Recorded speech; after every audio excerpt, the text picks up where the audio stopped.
Amigos, bienvenidos a la entrevista de Venevisión. Les saluda Eliezer Hernández. Hoy vamos a conversar con Óscar Ronderos, diputado de la Asamblea Nacional y también jefe de la fracción parlamentaria de la Alianza Democrática. Muchísimas gracias por acompañarnos. Muy buenos mediodías. ¿Cómo estás, Eliezer?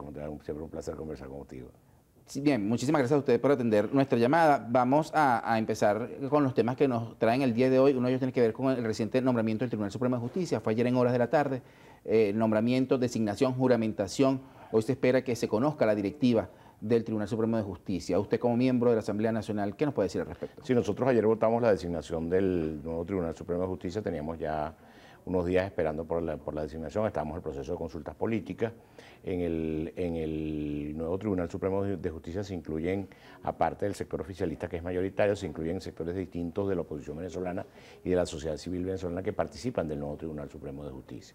Hay por lo menos 3 magistrados no afines al gobierno. Hubiéramos querido que fueran más, por supuesto, que la sociedad civil, la sociedad venezolana y la oposición venezolana hubiera podido proponer más nombres, pero el hecho de que nosotros somos apenas 20 diputados de 277 no nos permitía ni bloquear la designación, ni nuestro voto tampoco hubiera implicado, nosotros no hubiera acompañado la votación, no hubiera implicado que no se hiciera la designación. Eso como resultado de la elección de diciembre de 2020, donde un sector importante de la oposición venezolana decidió no participar y convocar al ausentismo electoral en diciembre de 2020. Eso hizo que nosotros seamos menos del 10% de la Cámara, y a pesar de que logramos un avance importante, que se modificó la ley orgánica del Tribunal Supremo de Justicia, y para la designación de los magistrados se requieren las 2/3 partes, ni siquiera teníamos la posibilidad, por no ser ni un tercio apenas, de bloquear esa elección. Ahora, había una comisión de la Revolución Judicial, luego la comisión para la designación, porque según los fundamentos que esgrimieron en el momento era necesario la revolución judicial y renovar estos nombres por lo que estaba ocurriendo. 12 de estos 20 magistrados repiten, 12 de 32, porque acuérdate que antes eran 32. Claro, pero son 20 los que quedaron y de estos 20, 12 son de la antigua gestión del Tribunal Supremo. Sí, pero el tema de la revolución judicial y el tema de las denuncias que nosotros presentamos en la Asamblea Nacional y el proceso de revisión del sistema de justicia se hizo y se continúa haciendo. No es un secreto que se liberaron una cantidad de presos que tenían años de retardo procesal, que no estaban siendo atendidos por los jueces, que se les tiró una estremecida al Poder Judicial y que se logró que la justicia despertara. De esos 32 magistrados sobreviven 12 en este proceso, después de un proceso de evaluación de credenciales y después de verificación de que no tenían responsabilidades con lo ocurrido o con las cosas que se lograron detectar en el proceso de la revolución judicial. En consecuencia, creemos que la Comisión de Revolución Judicial llevó a cabo su cometido, que se ha logrado avanzar en el sistema de justicia, y aspiramos que este nuevo Tribunal Supremo de Justicia, integrado también por estos 12 magistrados que repiten, esté a la altura de las circunstancias y que se entienda que nosotros vamos a continuar de la Asamblea Nacional vigilantes de la actuación no solo del Poder Judicial, de todo el sistema de justicia que implica el Ministerio Público, la Defensoría del Pueblo, la Contraloría General de la República, etcétera, todos los actores del sistema de justicia, de tal manera que que el venezolano pueda acceder a una justicia expedita, una justicia gratuita y una justicia útil que llegue a tiempo para resolver los problemas de la gente. La revolución judicial abarca, como usted acaba de decir, los órganos auxiliares del Poder de Justicia, que no es solo el Tribunal Supremo de Justicia, sino también la Fiscalía, la Defensoría Pública, la Defensoría del Pueblo. Pero recordemos que el fiscal general de la República fue designado por la Constituyente. Bueno, pero ¿Está estimado que puedan hacer esto? Vamos para allá, vamos ahora a un proceso de designación, aprovecho de hacer el anuncio, vamos a un proceso ahora de designación de todos los órganos del Poder Ciudadano, con los que estamos en mora, porque esa designación la hizo la Asamblea Nacional Constituyente en virtud del conflicto político que había con la Asamblea Nacional anterior. Pero ahora no hay ningún pretexto para que no sea la Asamblea Nacional y que se someta al escrutinio público, nacional y dentro de la Asamblea Nacional el proceso de designación de los nuevos actores del Poder Ciudadano y del Defensor Público General, que acaba de quedar vacante porque su titular pasó a ser magistrado de la sala penal del tribunal. Además de otras situaciones como Tania Amelio, que viene del Consejo Nacional Electoral, ahora también es magistrada. Gladys Requena, diputada del Partido Socialista de Venezuela, inspectora general de tribunales. ¿Qué ha pasado allí? En el caso de la exdiputada Gladys Requena, hubo un proceso de renuncia tanto a su condición de parlamentaria como a su condición de miembro del Comité de Postulaciones Judiciales. Fue sustituida en el Comité de Postulaciones para poder aspirar y poderse inscribir. Se había inscrito como candidato a inspector y se había inscrito como candidato a magistrado y resultó designada inspector el día de ayer. En el caso de Gladys, pues tenemos la certeza de que va a ser una persona que va a estar vigilante de la actuación de los jueces y que va a estar en comunicación continua con el poder Legislativo, y vamos a tener las alertas tempranas para poder atender las situaciones que se vayan a ir presentando en el Poder Judicial.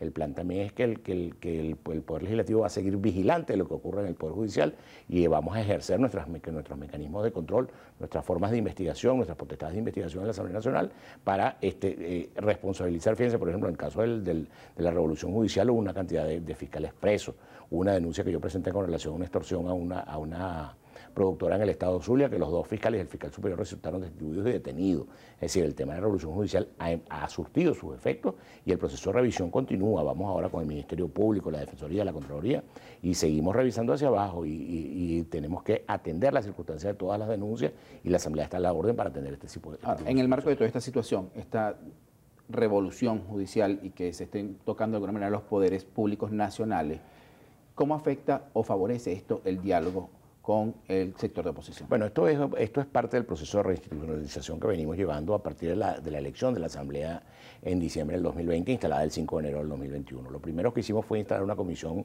de diálogo, reconciliación y paz, en la que el primer ítem era la reinstitucionalización de los poderes públicos. Y empezamos por un proceso amplio de diálogo donde se incorporó Fede Cámara, donde se incorporaron los sindicatos, donde se incorporaron los sectores productivos, donde se incorporaron los pescadores, donde se incorporaron todos los sectores de la vida social, y empezamos a recibir ese tipo de denuncias como las que hicieron que se convocara el proceso de la Comisión de Reforma de la Revolución Judicial. Y eso continúa en ese proceso, y como te decía, el tema del diálogo fue lo que hizo que nos demoráramos un poco en la designación, porque estábamos en el proceso de consulta. Hay incluso actores de la política nacional que no están representados en la Asamblea Nacional que tienen magistrados designados el día de ayer. Es decir, es un proceso de diálogo que incluso va mucho más allá de la Asamblea Nacional. Es un proceso de diálogo que va con todo, que está con todos los sectores de la sociedad civil venezolana y con todos los sectores de la política venezolana. Entre los cambios que hubo de la ley del poder del Tribunal Supremo de Justicia, se contempla en uno de sus artículos que tiene que ver con que la Sala Constitucional ya no podrá interpretar la Constitución, sino que tendrá que hacerlo. No, sí la puede interpretar, lo que no puede es modificar la legislación. Es decir, la Sala Constitucional, cuando advierte que hay una norma que en criterio de la Sala Constitucional podría resultar inconstitucional, debe declarar la inconstitucionalidad y hacerle la advertencia a la Asamblea Nacional para que sea la Asamblea Nacional, en su rol de Poder Legislativo Nacional, quien modifique la norma que a criterio de la Sala Constitucional puede resultar inconstitucional. O sea que no veremos más estas interpretaciones que se veían y que podían cambiar de alguna manera algunos resultados. No, porque es que teníamos una situación perversa donde los magistrados estaban declarando la inconstitucionalidad, legislando y pasando a suplir las funciones del Poder Legislativo Nacional. Ahora, pero también era por la constituyente, ¿no? Por lo de la constituyente, por el tema de la interpretación. No se te olvide que eso empezó cuando la designación del CNE, aquel que declararon la omisión legislativa, y al declarar la omisión legislativa pasaron a designar un CNE. En consecuencia, ese tipo de cosas consideramos nosotros en el debate de la Ley Orgánica del Tribunal Supremo de Justicia que deben ser advertidas por la Sala, declarada la inconstitucionalidad y remitidas al Poder Legislativo para que sea el Poder Legislativo a su buen arbitrio y en su potestad de legislar quien desarrolle las modificaciones de la ley. Hay otro tema que queremos conversar con ustedes, es la carta que se le ha enviado al presidente de los Estados Unidos, Biden, por parte de personas de la sociedad civil para aliviar las sanciones. ¿Es posible que tengamos menos sanciones o que se alivien las sanciones en Venezuela? Hemos visto que se ha detenido de alguna manera la inflación y es que se mantiene una estabilidad del dólar, y esto se traduce en que alguno de los venezolanos pueda tener ya mayor control sobre su economía. ¿Esta carta pudiera ayudar a los venezolanos? Si bien las sanciones no son la causa única de la situación económica venezolana, es necesario advertir que la imposibilidad de la comercialización del petróleo venezolano, la imposibilidad de la inversión de empresas transnacionales en Venezuela, incluso la limitación de empresas norteamericanas como Chevron, por ejemplo, de poder ejercer su giro comercial normal, de poder explorar y explotar petróleo, que es a lo que se dedica, y comercializarlo en el mercado norteamericano y en el mercado internacional, ha impedido que la economía venezolana se desarrolle de una manera suelta. Los venezolanos tenemos derecho a vender nuestro petróleo en el mercado internacional y no tenemos por qué estar limitados a sanciones de ningún otro Estado que nos limite para el ejercicio de nuestra actividad económica propia, como ha sido la exploración petrolera durante toda nuestra historia reciente, nuestra historia contemporánea. Es importante señalar también que los propios norteamericanos vinieron a Venezuela, vino el enviado de seguridad el señor Juan González, junto con el embajador Story, a reunirse con Nicolás Maduro a revisar posibles soluciones en materia petrolera. Y para que esas soluciones en materia petrolera sean posibles, es necesario el levantamiento de esas sanciones. Hay otros temas como los presos políticos o los llamados presos que han cometido delitos políticos. ¿También están dentro de esa conversación? Están dentro de la agenda de la Comisión de Diálogo y Reconciliación Nacional. Estamos trabajando en la revisión de la situación de los aproximadamente 300 presos políticos, y nosotros desde la oposición venezolana, representar la Asamblea, hemos venido haciendo el reclamo de manera permanente en la Comisión de Diálogo y Reconciliación que es necesario atender las circunstancias de los presos. Han empezado a resolverse algunas cosas de los presos políticos, el tema de Eudis Girot, que es dirigente sindical, el tema de algunos otros dirigentes sindicales que se tenían como presos de conciencia, y hay que seguir avanzando en el tema de los presos políticos, y el gobierno necesita limpiarse la cara con el tema de derechos humanos, con la liberación de la mayor cantidad de presos políticos. Es indispensable que en una democracia no haya presos de conciencia. Acaba de tocar un tema importante y es la oposición venezolana. ¿Cómo se encuentran en este momento las oposiciones venezolanas? Bueno, la oposición venezolana está dividida en dos espacios muy claros. La oposición que está representada en la Asamblea Nacional, porque decidimos participar a pesar de todos los improperios que nos endilgaron en la elección de 2020, y por eso no tenemos un mejor Tribunal Supremo, porque si nosotros fuéramos más, tendríamos la posibilidad de pedir más, y tendríamos la posibilidad de opinar más, y tendríamos la oportunidad de tener más magistrados distintos a los del gobierno. Pero el hecho de la oposición que se hace, el autogol de no haber ido a participar en diciembre de 2020, hace que no seamos más en la Asamblea.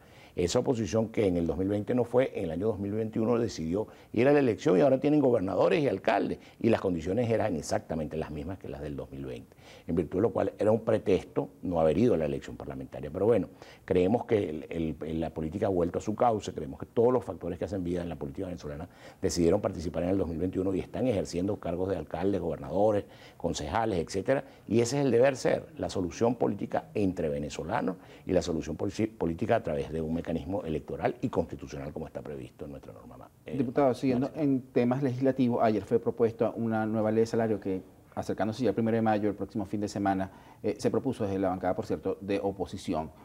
¿De qué viene esto? ¿Qué contempla y qué manera pudiera ayudar al pueblo venezolano? La hemos denominado la ley de salario vital. De salario mínimo vital. ¿Por qué? Bueno, porque se supone que el salario mínimo, según establece la Constitución, debe ser un salario digno, y debe ser un salario que le permita a cualquier ciudadano venezolano poder acceder a los bienes mínimos de consumo para él y para su familia. En consecuencia, advertimos, como lo advierte cualquier venezolano que vaya al mercado, que el salario mínimo actual no alcanza ni para los que ejercen como trabajadores activos, mucho menos para los pensionados y jubilados. En consecuencia, estamos planteando que se eleve al costo mínimo, al costo de la cesta básica, el salario mínimo vital. ¿Cuál es ese costo? $445 es lo que cuesta la cesta básica para una familia de cuatro personas, que es una familia promedio en Venezuela, y el plan es que el salario vital que cada quien pueda cobrar logre suplir sus necesidades de la canasta básica. Nos queda muy poco tiempo, pero rápidamente le pregunto, esto quizás lo puede asumir algún empresariado venezolano, pero el gobierno nacional pudiera asumir un salario de $445 para sus empleados públicos. El gobierno tiene también que estar en capacidad de asumirlo, porque esa es la única forma que la gente puede acceder a los bienes y servicios de la canasta básica. Queremos agradecerle que haya tomado el tiempo para estar con nosotros. No, muchísimas gracias, siempre un placer conversar. Amigos, nos acompañaba el diputado Óscar Ronderos, jefe de la fracción parlamentaria de la Alianza Democrática, diputado a la Asamblea Nacional. A ustedes también les agradecemos su sintonía. Los invitamos a nuestra pausa comercial y al regreso más de la emisión meridiana de su noticiero Venevisión.